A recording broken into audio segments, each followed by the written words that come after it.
रचना का मैं शीर्षक पढ़ देता हूं, उसी से आप समझ जाएंगे क्या होने वाला है। जी संपत भाई। मन की बात। केपी सक्सेना जी इसी शहर के थे, मैंने उनसे ये नस्र पढ़ना सीखा, किस अंदाज से पढ़ते थे शरद जोशी जी, केपी सक्सेना जी। वाह। कोई कुछ भी बात करे, बात कुल दो ही प्रकार की होती हैं, एक काम की बात और दूसरी मन की बात। यदि आप मेरी इस बात से सहमत नहीं हैं तो फिर आपकी अलग बात है। यूं तो बात काम की हो या मन की होती दोनों बात ही हैं, लेकिन दोनों में बेसिक डिफरेंस ये होता है कि काम की बात में मन नहीं होता और मन की बात में काम। बहुत अच्छे, वाह वाह वाह वाह वाह वाह। असल में तो मन की बात की ही इसलिए जाती है ताकि काम की बात नहीं करनी पड़े। क्या कहना।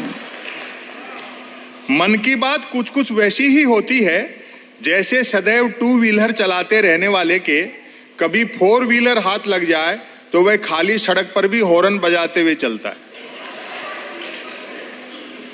मन की बात एक तरफा होती है जैसे देवता वगैरह मूड आने पर आकाशवाणी कर दिया करते थे। मन की बात एक प्रकार का मौखिक प्रसाद होती है जिसे पाने के लिए भक्तों को हाथों के बजाय कान फैलाने होते हैं। मन की बात बिना विषय की होती है क्योंकि वह मन की बात होती है।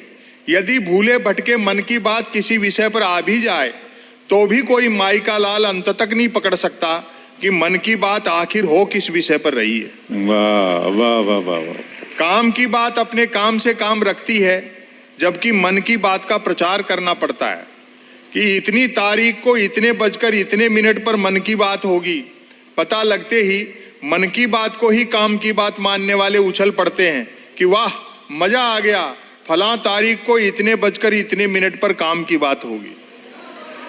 काम की बात सुनी न जाए तो अच्छी खासी काम की बात भी मन की बात होकर रह जाती है, जबकि मन की बात को सुनने वाले मिल जाएं तो बात कोरी मन की बात होने के बावजूद बड़े काम की बात हो जाती है। अब व्यंग देखें आप, वैसे सुनने वाले नहीं मिले तो मन की बात दीवारों से भी की जा सकती है। व्यंग पे आपकी दाद उठेगी। वैसे सुनने वाले नहीं मिले तो मन की बात दीवारों से भी की जा सकती है, क्योंकि मन की बात करने वाले ने सुन रखा होता है कि दीवारों के भी कान होते हैं। बहुत अच्छे। और व्यंग तो अब है दीवारों के भी कान होते हैं, बल्कि वह तो यह तक मानकर चलता है कि जिनके कान होते हैं वे दीवार ही होते हैं। वाह वाह वाह। मन की बात अक्सर शुरू यहां से होती है, भाइयों और बहनों। बस इतना सुनते ही मन की बात के मुरीद भाई बहन सांस रोककर मन की बात ऐसे सुनने लगते हैं मानो सुनने के लिए जिंदगी में अब सिर्फ यही काम की बात बची है। काम की बात करने से बचने की एकमात्र तरकीब है कि तुरंत मन की बात शुरू कर दी जाए। यह अलग बात है कि लगातार मन की बात करते रहने वाले से फिर लोग उम्मीद भी नहीं रखते कि वह जिंदगी में कभी कोई काम की बात भी करेगा।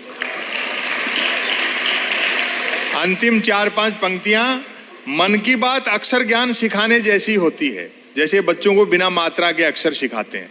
अक्षर ज्ञान सिखाने जैसी होती है जैसे कमल नल पर चल, कमल झटपट चल, कमल झटपट नल पर चल। ऐसी मजेदार मन की बात का नतीजा भी मजेदार निकलता है। सुनने वाले प्रेरित हो खुद को कमल मानकर उठते हैं, मटकी बाल्टी उठाते हैं और न सिर्फ नल की ओर चलते हैं बल्कि नल की ओर झटपट चलते हैं। व्यंग देखें, वहां पहुंचकर माथा पीटते हैं कि हाय नल से तो पानी नहीं हवा निकल रही है, अर्थात नल तो कमबख्त खुद मन की बात कर रहा है।